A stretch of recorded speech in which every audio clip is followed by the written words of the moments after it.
If your child is highly sensitive and you've tried standard screen detox methods, only to see them completely fall apart with reactions that seem way more intense than other kids, you're not doing anything wrong. You're dealing with a nervous system that requires a completely different approach.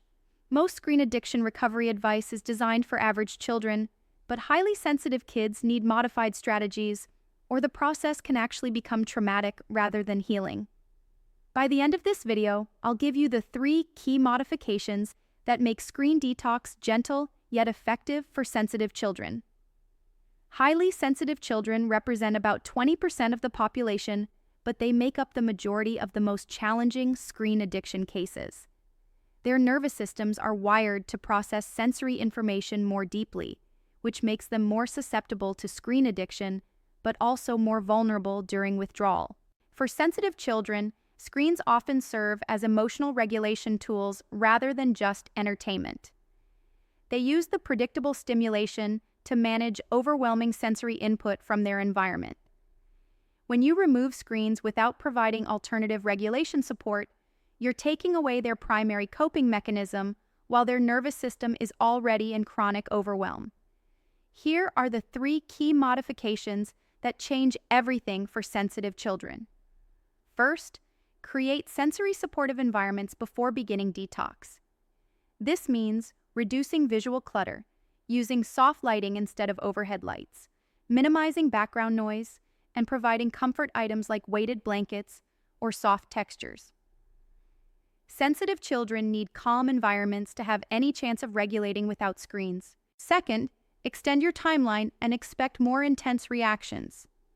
Where typical children might have peak withdrawal symptoms for 24 to 48 hours, sensitive children may experience intense responses for 3 to 5 days.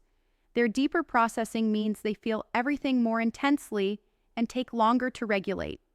This doesn't mean the approach isn't working. It means their nervous system needs more time to adjust. Third, focus heavily on co-regulation support. Sensitive children cannot regulate independently during withdrawal because their nervous systems are in constant overdrive. Stay physically closer than you normally would, speak in quieter tones than usual, and use your calm presence to help their overwhelmed system find stability. Here's your actionable insight. Create what I call a sensory sanctuary, specifically for your sensitive child. This should be a quiet space with dim lighting, soft textures, and minimal stimulation where they can retreat when feeling overwhelmed.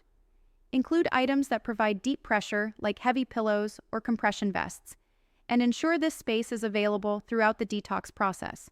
The mistake most parents make is applying one-size-fits-all approaches to children with different neurological needs.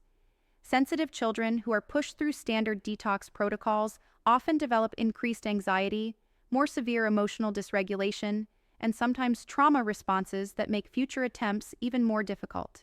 When you honor your sensitive child's nervous system needs while still maintaining the essential elements of screen detox, complete elimination, alternative engagement, and patient support, you get the same recovery outcomes but with less distress and more sustainable change. Remember, sensitivity is not weakness or defiance. Your child's intense reactions during screen detox reflect their deeper processing style, which can actually become a strength once their nervous system learns to regulate without artificial stimulation. Comment below and let me know what you are currently struggling with relating to your kid's obsession with screens. Click the link or check my bio to discover an ebook that can give you all the skills that you need to stop your child's screen addiction.